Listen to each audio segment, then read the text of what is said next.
The air at the Henderson Farm auction tasted of dust and decay. It was late October 1976. The last of the soybean fields had been cut, leaving a stubbled grey-brown blanket over the rolling Iowa hills. A cold northern wind whipped through the crowd, carrying the auctioneer's rhythmic chant and the faint, sweet smell of rotting corn stalks. Men stood in tight clusters, hands shoved deep in the pockets of their canvas work coats, their faces weathered and grim. A farm going under was a solemn affair, a funeral for a way of life, but it was also an opportunity. Vultures, some might say. Survivors, they'd call themselves. Jedediah Stone stood apart from the rest, his back against the rusty corrugated steel of a machine shed. He wasn't here for the land or the big iron. He was here for the bones. His eyes, the color of a winter sky, scanned the line of decrepit machinery destined for the scrap man. A New Holland hay rake with 3 broken teeth, a John Deere flare-box wagon with dry-rotted tires, and tucked behind it, the prize. A Gleaner F combine, its faded silver paint peeling to reveal patches of orange rust. The engine was likely seized, the belts were cracked, and a family of raccoons had probably called the grain tank home for a decade. To everyone else, it was a 4-ton piece of junk. To Jed, it was potential. It was parts. It was independence. A shadow fell over him. "Looking for a new hood ornament for that old 4020 of yours, Jed." Jed didn't have to turn to know who it was. The voice was as slick and loud as the man himself. Richard Miller. Rich Miller. He'd bought the farm adjoining Jed's eastern fence line 2 years ago and had been a thorn in his side ever since. Jed turned slowly, his gaze flat. Rich was leaning against the shed, a smug grin on his face. He wore a brand-new Carhartt jacket that hadn't seen a day of real work, and the scent of his aftershave fought a losing battle with the manure-rich air. "Just lookin'," Jed said, his voice low and gravelly, a tool worn smooth by use, not polish. "That's about all a man can do with a pile like that," Rich chuckled, gesturing with a thumb toward the derelict combine. "Me, I'm here for the main event. Henderson's North 80, good black dirt. Gonna look real nice next to my land. A man's gotta expand, you know. Get bigger or get out. That's what the man at the bank tells me." Jed just nodded, his eyes drifting back to the Gleaner. He could see it in his mind's eye, the cylinder bars, the Walker cranks, the variable speed drive sheaves. Even if the engine was shot, those parts were interchangeable with his own Gleaner E, the machine he'd used to bring in every crop since his father passed. "You thinking of bidding?" Rich pressed, enjoying the one-sided conversation. "A little 80-acre parcel like that could really help you out. Course, you'd have to get a loan. The bank manager, Mr. Abernathy, he's a good fella. He'd probably set you up, long as you were willing to trade in that museum piece you call a tractor." Jed's jaw tightened. His John Deere 4020 wasn't a museum piece. It was the heart of his farm. He'd bought it for cash 5 years back, a basket case with a thrown rod, and spent an entire winter rebuilding the diesel engine, bolt by bolt, in his unheated shop. He knew every gasket, every bearing, every shim. It didn't have a cab or a radio, but it started every time he turned the key, and it owed him nothing. It was his. "I own my land, Rich," Jed said quietly, "and I own my iron. I plan to keep it that way." Rich laughed out loud, a harsh, booming sound that made a few nearby farmers turn their heads. "Own it? Jed, you're not owning, you're surviving. There's a difference. You can't build an empire with junk. This is the modern age. You need credit. You need new equipment. My new International 1466 will plow circles around that old Deere of yours, and I'll be done with my full tillage before you've even gotten the grease on your hands." The auctioneer's voice rose in pitch, signaling the start of the land sale. "All right, folks, here we are. The parcel you've all been waiting for. 80 acres, more or less, of prime Tama soil. Who'll start the bidding for me at $2,000 an acre?" Rich clapped Jed on the shoulder, a gesture that was more of a shove. "Well, time to make some money. You enjoy the scrap heap, Jed. Maybe you can bolt it all together and make yourself a scarecrow." He strode off toward the crowd, radiating an unearned confidence that set Jed's teeth on edge. Jed watched as the bidding started. It climbed fast. 2,000 became 2,200, then 25. A few local farmers dropped out, shaking their heads. The price was getting too rich for men who paid their bills with sweat, not signatures. Soon it was just Rich and a speculator from Des Moines. The numbers soared to a level that was unthinkable just a few years prior. 3,000. 3,100. Jed walked over to the old Gleaner F. He ran a calloused hand over the cold sheet metal. Rust flaked off under his touch. He peered into the engine compartment, the familiar layout of the Alice Chalmers six-cylinder gas engine, a comforting sight. He could smell the mouse nests and the stale, varnish-like odor of old gasoline. This machine had a story. It had worked hard, fed families, and been left to die. But it wasn't dead. Not yet. The steel was good. The bones were strong. People saw junk. They saw a liability, something to be hauled away and melted down. Jed saw a stockpile of freedom. Every part he could salvage was a part he wouldn't have to buy from the dealer. Every gear and shaft was a shield against a bank loan. In a world that was screaming at him to borrow, to expand, to risk everything on the promise of tomorrow's prices, this pile of forgotten steel was his anchor. It was real. It was paid for. The crack of the auctioneer's gavel echoed across the farmyard. Sold for $3,300 an acre to Mr. Richard Miller. Give the man a hand, folks. A polite, hesitant applause rippled through the crowd. Rich stood tall, his chest puffed out, accepting the congratulations like a king. He'd just taken on a $250,000 debt, but he wore it like a crown. Jed looked from Rich's triumphant face back to the derelict combine. He saw two different paths stretching into the future. One was paved with new paint and banknotes, the other with rust and self-reliance. Everyone here thought Rich was the winner. They saw his new land, his new tractor, his limitless credit, and they saw success. They saw Jed with his greasy hands and his focus on a scrap heap combine. And they saw a man being left behind by the times. Before we go any further into this story, before we see how Jed planned to turn this forgotten steel into a weapon against the banks and the changing times, I need to ask you all a question. Have you ever been in a similar spot, standing in a scrapyard, an auction, or a flea market, and seen a piece of old iron that everyone else overlooked? A machine, a tool, an engine that you knew you could bring back to life? Drop a comment below and tell me what it was you found, and what you managed to do with it. I'd love to hear your stories of resurrecting the forgotten. All right, let's get back to Jed and the storm that was brewing on the horizon. Jed waited until the crowd thinned, until Rich Miller had driven off in his shiny new pickup, no doubt heading straight to the bank to sign the papers. The auctioneer for the small items and scrap, a wiry old man named Gus, finally made his way to the junk line. "All right, what'll you give me for this old Gleaner? As is, where is?" Gus yelled, his voice hoarse. "Gotta haul it yourself. Who'll start it at $100? Silence.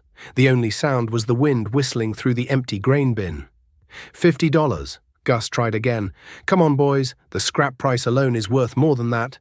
Jed raised a single finger. "I got 50 from Jed Stone. Do I hear 60? 50 once, 50 twice." Gus scanned the remaining faces. No one else wanted the headache. "Sold to Jed Stone for $50. Jed walked over and handed Gus a worn $50 bill from his wallet. Gus tucked it into his pocket and spat a stream of tobacco juice. "You're a glutton for punishment, Jed. What in God's name are you going to do with that thing?" "Harvest parts," Jed said simply. "Well, you got yourself a bargain, I suppose," Gus said, shaking his head as he walked away. "Or a $50 anchor." Jed spent the rest of the afternoon making arrangements. He paid a neighbor with a lowboy trailer $100 to haul the combine the 3 miles to his farm. As the old machine was dragged and winched onto the trailer, its rusted wheels groaning in protest, he saw Rich Miller drive by. Rich slowed his truck, rolled down the window, and just shook his head with a pitying smirk before speeding off, leaving a cloud of dust in his wake. The message was clear. While he was buying the future, Jed was buying the past. By the time the sun bled out across the western sky, the Gleaner F was sitting in Jed's farmyard, looking even more forlorn next to his neat, if modest, buildings. It was a declaration of his philosophy, sitting there for the whole world to see. He wasn't playing the game by their rules. The winter of '76 settled in hard and early. While Rich Miller was taking his wife on a celebratory trip to Florida, Jed was in his shop. The shop was his sanctuary. It was a long pole-frame building he'd put up himself, insulated with salvaged fiberglass and heated by a pot-bellied stove that devoured oak logs. The air inside was thick with the smell of motor oil, welding fumes, and damp earth. Tools lined the walls in perfect order, wrenches, sockets, and pliers hanging on pegboards, their outlines drawn in black marker so he knew instantly if one was missing. In the corner sat his prized possession, a heavy war-era South Bend lathe he'd bought from a closing machine shop. He didn't start on the new old combine right away. First came the regular winter work. He pulled the 4020 into the shop for its annual service. This wasn't just an oil change, it was a ritual. He drained the engine oil, the hydraulic fluid, the coolant, inspecting each for signs of trouble. Metal shavings, a milky consistency, anything out of the ordinary. He pulled the injectors and had them tested at the co-op, replacing the tips on 2 of them. He adjusted the valve lash, the engine's soft ticking a familiar rhythm under his hands. He greased every Zerk fitting until clean grease pushed out the old gritty stuff. He was a doctor tending to his most important patient. Then he turned his attention to the Gleaner F. It was worse than he thought. The engine was seized solid.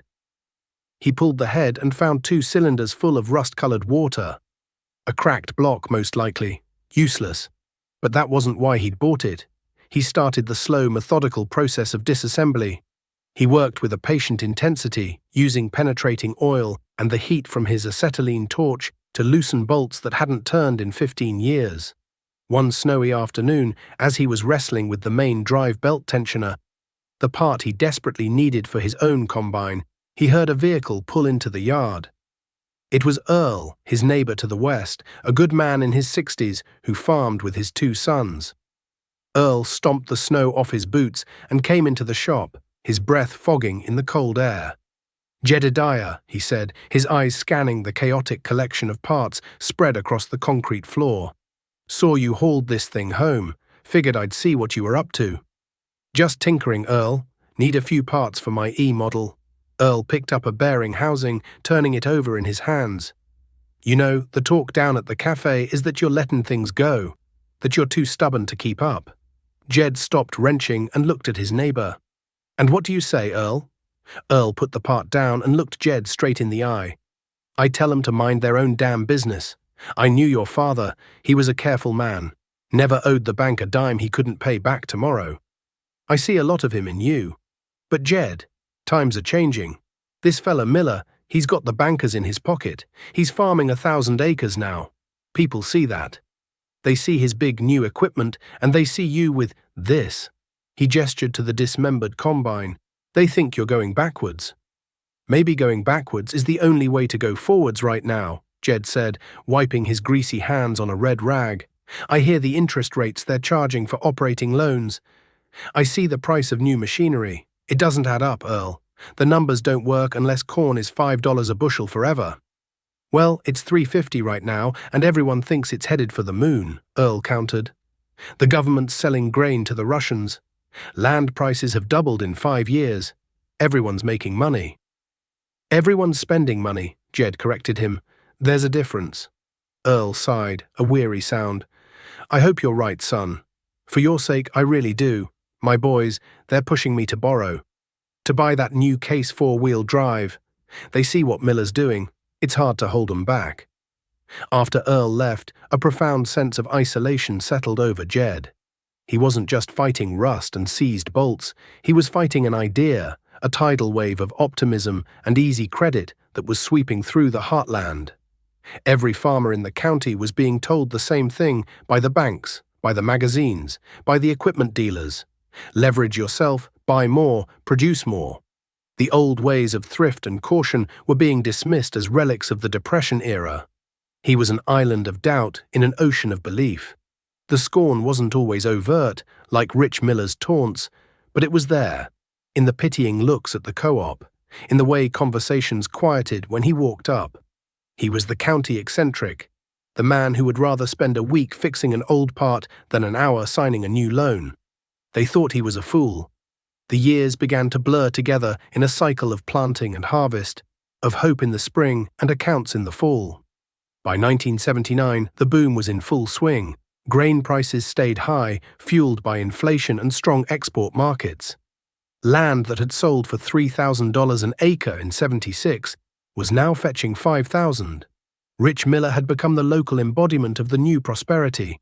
He had traded his International 1466 for a brand new four-wheel drive Steiger Panther II, a monstrous green machine with jewels on all four corners that shook the ground when it roared past Jed's farm. He'd built a towering grain leg and a new set of 50,000 bushel bins, all gleaming galvanized steel, all financed. He bought another 160 acres, this time paying a price that made old-timers choke on their coffee. He was farming nearly 1,200 acres now, a massive operation for the time and place. His fields were immaculate, his rows laser straight. From the road, his farm looked like a picture from a glossy magazine. Jed, meanwhile, continued on his own steady, deliberate path. The extra money he made from the high grain prices didn't go into new iron or more land. It went into a savings account at the small-town credit union, not the big agricultural bank that Rich Miller favored. It went into paying off his operating note early each year, saving him thousands in interest. It went into his land. He spent $10,000, hard cash, to have a tiling crew systematically tile the 40-acre patch of bottom land that had always been too wet. The neighbors scoffed. Jed Stone's burying his money in the ground was the joke at the cafe. The next year, that tiled ground produced 20 bushels more per acre than any other field he had. It was a small, quiet victory no one but him understood. His greatest triumph of that era, however, was hidden away in his machine shed. He had finally finished his project. Using the parts from the $50 Gleaner F, he hadn't just repaired his old E model. He'd essentially built a second fully functional combine. He'd found a used engine from a wrecked Massey Ferguson tractor that had the same Alice Chalmers block and spent a winter rebuilding it. He'd cannibalized the best belts, chains, and bearings from the F, buying new only what was absolutely necessary. He'd even taken the sheet metal, pounded out the dents, and welded the cracks, giving it a coat of fresh silver paint. Now he had two combines. They were old, they were small by Rich Miller's standards, but they were his. When harvest season came, he could run one machine himself and hire a neighbor's kid to run the other. He could get his crop out of the field twice as fast, minimizing the risk from bad weather. He had built redundancy, efficiency, and capacity, not with a signature on a loan document, but with his own two hands, for a total cash outlay of less than $2,000. No one saw the genius in it. They just saw two old small combines in Jed's field, while Rich Miller's brand new Gleaner N6, a massive rotary machine with an 8-row corn head, devoured his crop in a single impressive pass. Rich would be done in a week, his corn safely in his new bins, while Jed and his hired hand would still be out there for 3 weeks, chugging along. One evening during soybean harvest, Rich pulled his shiny truck up to the edge of the field where Jed was working. Jed throttled down the old Alice Chalmers engine and climbed out of the dusty, non-air-conditioned cab, wiping sweat and chaff from his face. "Still at it, I see," Rich said, leaning against his truck. He was clean, having finished his own beans days ago. "You know, Jed, I was talking to the fellas at the dealership. They've got a trade-in N5 on the lot. Clean machine. They'd give you a hell of a deal. You could trade in both these relics and probably only have to finance $100,000 or so. Think of the time you'd save." "I'm not in a hurry, Rich," Jed said, his eyes on the western horizon. A line of dark clouds was building, "and I've got more time than I've got $100,000. "That's your problem, Jed. You think too small," Rich said, shaking his head in a familiar gesture of pity. "You're sitting on $500,000 in land, all paid for. It's lazy money. You should be using that equity, making it work for you. That's how the game is played." "It's not a game to me, Rich." "Well, you'd better learn the rules because you're losing." Rich pushed himself off the truck. "Gotta go. The wife and I are flying to Vegas for a few days. A little vacation before the fall tillage. You take care now." He drove off, leaving Jed alone in the growing twilight. Jed looked at his old combine, then at the threatening clouds. He knew he'd be out here long after dark, working under the machine's dim headlights to get as much done as he could before the rain came. Rich was right in a way. He was losing if the game was measured in acres, speed, and shiny new paint. But Jed suspected the rules were about to change. That winter, the winter of 1980, the feeling grew stronger. He sat by the wood stove in his small farmhouse, the same house his father had been born in, and read the farm magazines and the Wall Street Journal he picked up at the drugstore. The headlines were no longer about booming exports and record land prices. They were about inflation, oil embargoes, and a new chairman of the Federal Reserve, a stern-faced man named Paul Volcker. The articles were filled with unfamiliar terms, words like prime rate and monetary policy. They said Volcker was determined to break the back of inflation, no matter the cost. To do that, he was raising interest rates to levels not seen in 100 years. Jed didn't understand all the economics, but he understood the basics. He knew that the entire agricultural boom he'd been witnessing was built on a mountain of cheap, easy debt. Rich Miller's empire, his land, his Steiger, his gleaming grain bins, was all financed with variable rate loans. The interest he paid was tied directly to that prime rate Jed was reading about. A deep, unsettling chill worked its way into Jed's bones, a cold that had nothing to do with the January blizzard raging outside his window. He looked across the wind-swept, snow-covered fields toward Rich's farm. The security lights on top of the new grain leg cast an arrogant glow against the dark, swirling sky.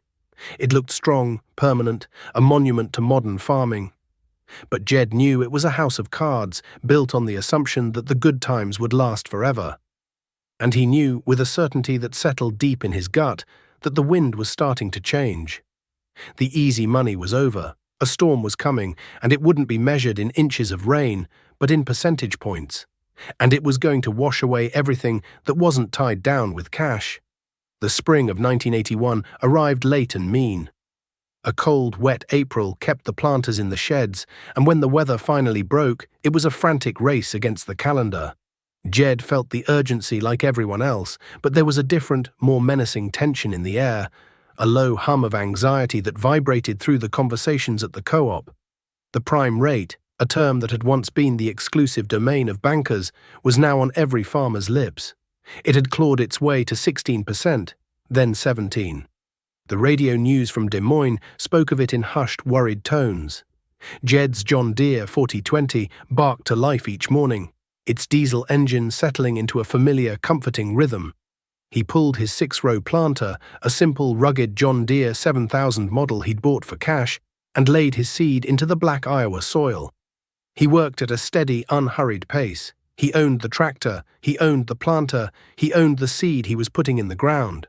The interest rate was just a number on the radio, a storm on a distant sea. For Rich Miller, it was the storm surge breaking over the bow. His variable rate operating loan for that year's seed, fuel, and fertilizer was pegged at prime +2. He was paying nearly 20% interest on hundreds of thousands of dollars. The only way to survive was to plant more, faster. His massive Steiger Panther II ran from the first hint of dawn until long after dark, its powerful headlights cutting swaths through the night. The roar of its 300-horsepower Cummins engine was a sound of raw power, but Jed heard a note of desperation in it now. Then the rain stopped. May turned into a hot, dry June. The sky took on a pale, hazy quality, and the wind that blew across the fields felt like it came from a furnace. The corn, which had jumped out of the ground so eagerly, slowed its growth. By July, the leaves were curling in on themselves during the heat of the day, a desperate attempt to conserve moisture. It was a full-blown drought, the worst in a decade. Jed's field suffered like everyone else's, but his tiled bottomland, the ground he had buried his money in, became an oasis. The tiles had drained the excess water in the spring, but now the deep, porous soil structure they had created acted like a sponge, holding on to what little moisture there was. His corn in that field stayed green a week longer than his neighbors. It was a small edge, but it was an edge he had built and paid for. Harvest arrived with a sense of dread. The yields were down by a third, and the Russian grain embargo, enacted the year before, had choked off a major export market, cratering the price of corn. Farmers were facing a brutal equation, fewer bushels to sell and a lower price for each one. Jed fired up his 2 old Gleaner combines. He and the neighbor kid, a high school boy named Tim, began their slow, methodical harvest. They were a strange sight, two small silver machines crawling across the landscape, but they were running. They were bringing in the crop. One afternoon, Jed was combining the rows along his fence line with Rich's land when he saw it. The giant Gleaner N6 was stopped dead in the middle of a pass, its unloading auger pointed at the sky like a silent cannon. Rich was standing beside it, kicking one of the massive tires, his body language a portrait of fury and despair. Jed finished his pass, shut down his machine, and walked across the dry, cracked earth. "Trouble?" he asked, his voice even. Rich spun around, his face slick with sweat and grime. "Trouble?" "The main hydraulic pump went out. That's what the dealer mechanic just told me before he charged me $200 for the service call. Powers the header, the steering, everything. The part's a special order from the factory.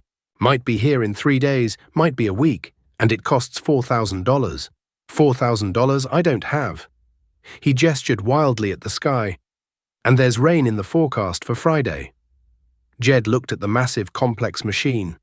He saw a web of hydraulic lines, a maze of wires leading to electronic sensors. It was a technological marvel, but it was a marvel that Rich had no power over. He was completely dependent on a distant factory and a dealer with a monopoly on parts and expertise. "I've got a hydraulic press in my shop," Jed offered quietly. "Some bearing pullers. If you can get the pump off, maybe we can take it apart, see if it's just a seal or a bearing that's failed." Rich stared at him, his arrogance stripped away, leaving only raw panic. "You'd do that?"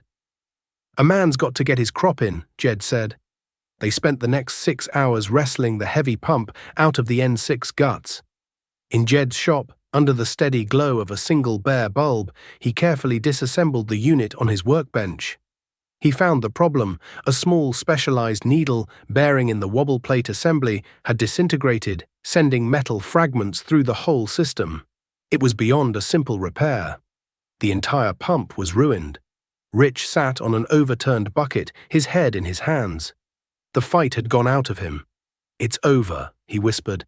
"The bank payment is due on the 1st. I needed this crop. I needed it all." Jed looked at the ruined, complex piece of engineering on his bench. It was a perfect metaphor for Rich's entire operation: powerful, impressive, and fatally fragile. He cleaned his hands on a rag and looked at his own combine sitting in the shed, its simple belt and chain drives exposed and accessible. He could replace nearly any part on it with a wrench and a hammer. Rich's machine required a specialist and a $4,000 part from another state. The rain came on Friday, a hard, driving downpour that flattened the remaining corn and shelled out the soybeans. Rich's N6 still sat in the field, a monument to a broken dream. Jed had managed to get most of his crop in. It wasn't a great yield, but it was in the bin. And it was all his. The winter of 1982 was the quietest Jed could remember. The usual traffic of feed trucks and fuel deliveries slowed to a trickle. There was no talk of buying new equipment, only of how to make the old stuff last another year. The farm crisis had its teeth in the heartland, and it was squeezing hard. The stories were everywhere: neighbors forced to sell their breeding stock, families who had farmed the same land for a century getting foreclosure notices. The prime rate had peaked at an astronomical 21.5%.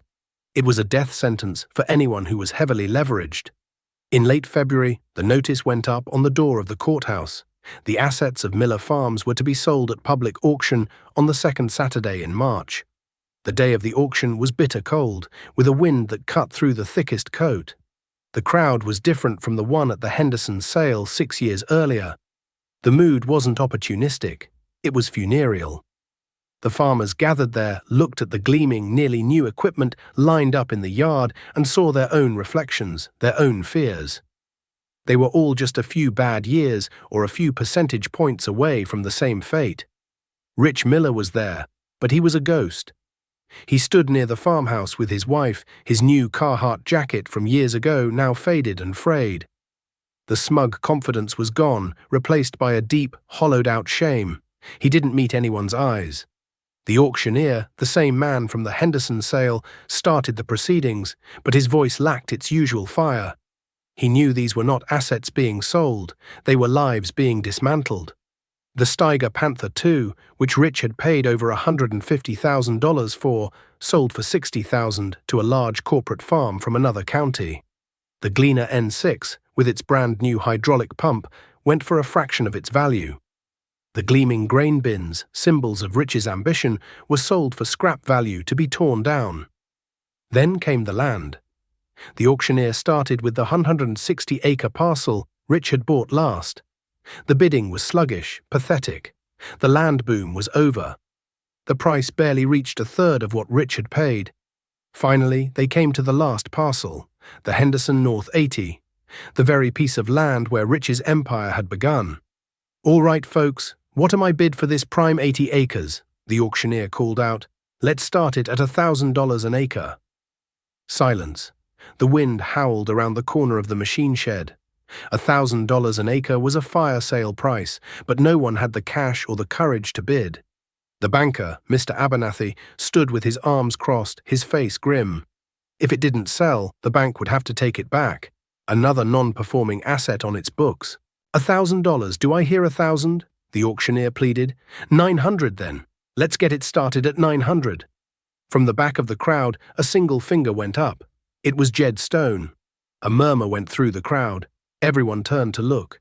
Jed's face was impassive, his gaze fixed on the auctioneer. "I've got 900 from Jed Stone," the auctioneer shouted, a spark of life returning to his voice. "Do I hear 1,000? 900 once, 900 twice." He looked around. No one else moved. Rich Miller looked up, his face a mask of disbelief. "Sold, for $900 an acre to Jedediah Stone." The crack of the gavel sounded like a rifle shot in the cold, still air. Jed walked forward through the parting crowd. He didn't go to the auctioneer's table. He walked over to Mr. Abernathy. "I'll be paying with a cashier's check," Jed said, his voice low but clear. He pulled an envelope from the inside pocket of his coat. "From the credit union." Abernathy's eyes widened slightly. "Cash." In this climate, cash was king, a miracle. He nodded curtly. With the business done, Jed turned. He saw Rich standing alone, his wife having gone back inside the house. The other farmers gave him a wide berth, as if his failure were contagious. Jed walked over to him, the frozen stubble crunching under his boots. Rich flinched, expecting a final triumphant jab, the "I told you so" he so richly deserved. Jed stopped in front of him. He looked at the man, then at the land stretching out behind him, the same land they had both coveted for different reasons. "It's good black dirt, Rich," Jed said, his breath fogging in the air. "Still is. It'll need a good farmer on it." Rich said nothing, just stared at the ground. "I'll be needing someone to run it for me," Jed continued. "I don't have the equipment to cover that many more acres myself. I'll rent it to you, a standard crop share lease. Fair terms. We can draw up the papers when you're ready." Rich's head snapped up, his eyes filled with a confusion so profound it bordered on pain. He searched Jed's face for any sign of mockery, of pity, of triumph. He found none. He saw only a quiet, stoic sincerity. "Why?" Rich croaked, his voice raw. "Because the bank beat you," Jed said simply. "I didn't. No farmer should have to lose his ground to a ledger book." He paused, then added, "Besides, you know that 80 better than anyone. It'd be a shame to let that knowledge go to waste." Jed turned and walked back to his old pickup truck, leaving Rich Miller standing speechless in the ruins of his empire, a life raft of unimaginable grace floating before him. The years that followed were lean, but they were healing years. The farm crisis scoured the countryside, taking the over-leveraged and the unlucky, but it eventually receded. The community that emerged was humbler, more cautious. The ethos of get bigger or get out was replaced by a grim determination to simply stay in. Jed's farm became an unlikely hub. His shop, once the subject of quiet jokes, was now a sanctuary. Younger farmers, the sons of men like Earl, found themselves with aging equipment they couldn't afford to replace. They started stopping by Jed's. "Jed, the final drive on our 1066 is making a noise. The dealer won't even look at it, just wants to sell us a new tractor we can't afford." And Jed would wipe his hands on a rag, slide under the machine with a trouble light and listen. He'd spend an afternoon with them, showing them how to pull the bearings, how to read the wear patterns, how to press in a new race without damaging it. He never charged for his time.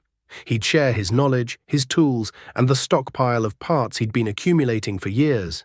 He was teaching them not just how to fix their machines, but how to reclaim their independence, one greasy bolt at a time. His vindication wasn't in being right, it was in being useful. Rich Miller took Jed's offer.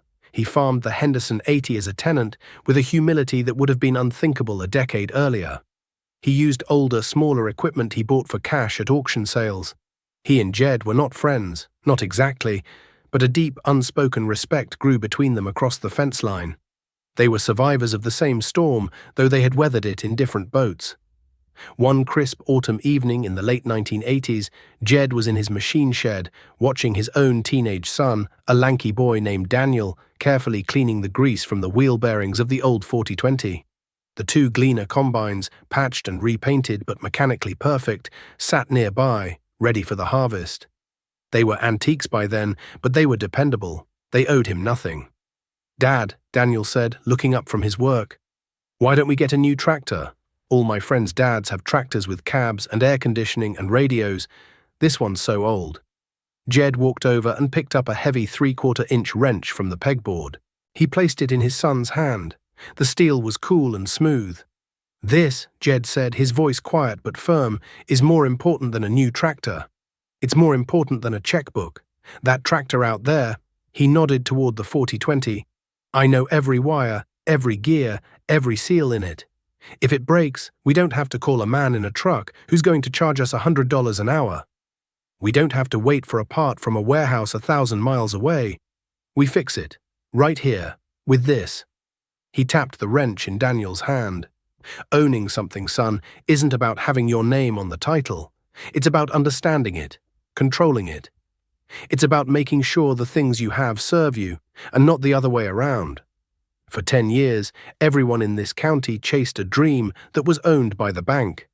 Their tractors, their land, their combines, they were just borrowing them. The interest payment was the rent. When the rent came due, the bank took it all back. He looked around the shop, at the lathe, the welder, the rows of tools hanging in their places. He looked at the old combines he'd resurrected from the scrap heap.